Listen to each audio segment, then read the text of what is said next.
মা মানে অভয়, মা মানে আশ্রয়। মায়ের কাছে পাপী পুণ্যবান কোনো ভেদাভেদ নেই। সেই পরম জননী মা শারদার করুণাধারায় ধন্য হোক আমাদের জীবন।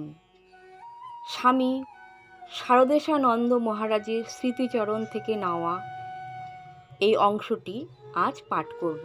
মা শারদার স্নেহের অন্নপূর্ণা রূপের কথা। মা শারদার বাড়ির খাদ্যাভ্যাস ছিল অত্যন্ত সাধারণ, ঠিক আমাদের মতো মধ্যবিত্ত পরিবারের মতোই।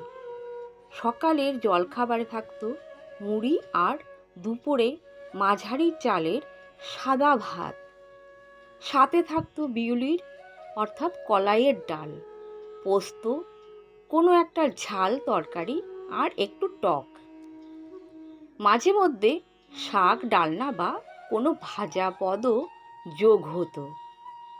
সুবিধা অনুযায়ী প্রায়ই মাছের আয়োজন থাকত। মা আগে নিজেই হাতে রান্না পরিবেশন করতেন।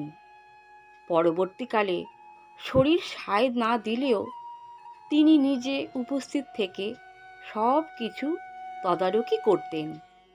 পরিবেশনের খুঁটিনাটি বিষয়ে মায়ের ছিল তীক্ষ্ণ নজর। তিনি দেখতেন আসন, কলাপাতা আর জল যেন সব পরিষ্কার পরিচ্ছন্ন থাকে। গ্লাসের জল যেন কম বেশি না হয়। আসন থেকে পাতার দূরত্ব যেন একেবারে সমান হয়। যখন খাওয়ার সময় হতো, মা পরম মমতায় ছেলেদের ডাক দিতেন, বাবা, অনেক বেলা হয়েছে, তাড়াতাড়ি এসো, পাতে ভাত দেওয়া হয়েছে, এবার খেয়ে নাও।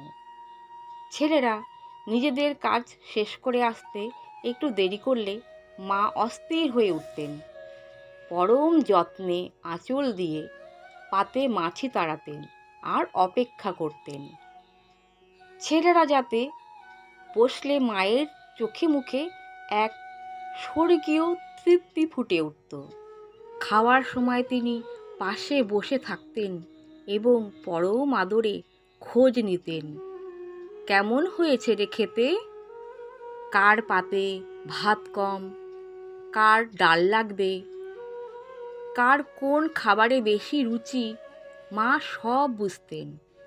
কাউকে বলতেন, বাবা আর একটু ভাত নাও, আবার কাউকে বলতেন, পোস্ত তো তোমার খুব প্রিয়, আর একটু দেব নাকি।